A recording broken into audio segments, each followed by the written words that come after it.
It's Estes' birthday, more specifically, their 65th birthday. And I was lucky enough to get one of their Blue Sapphire 65th anniversary rocket kits. Let's take a look at it now.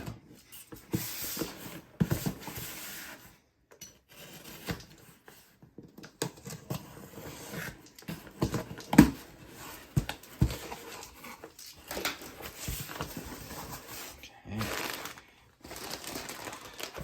So we got a thank you card.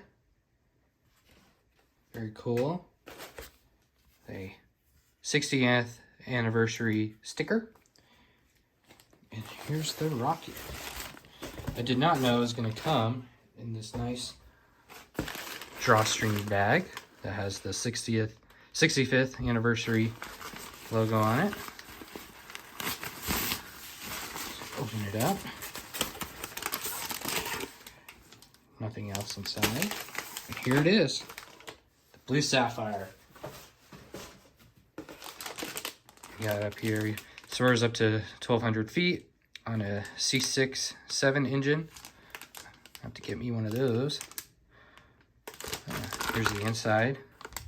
Looks like your average rocket kit. Let's go ahead and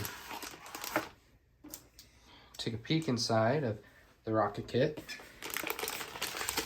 Here. Try to keep the bag intact.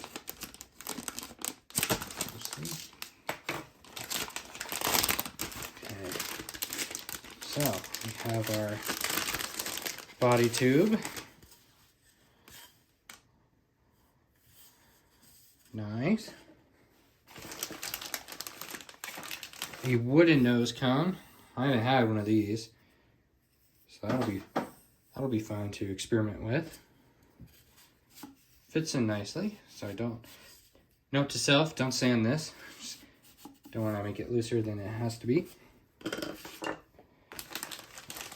What else we got? Take the rest of our gear here. Take a look at the card.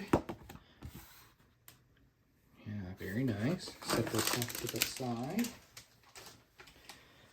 Looks like we have our motor mount and engine retainer system, eye bolt for the nose cone, our shock cord, and a launch leg. I might update the shunt cord to not be this elastic, but maybe a Kevlar or piece of paracord to keep it lasting a little longer.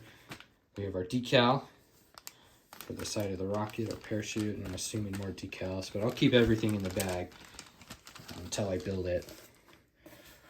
Have our instructions. Very nice.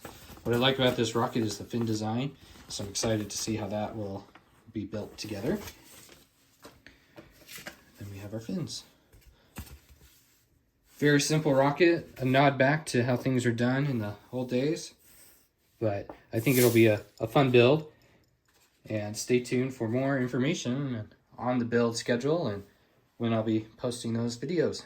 See you next time.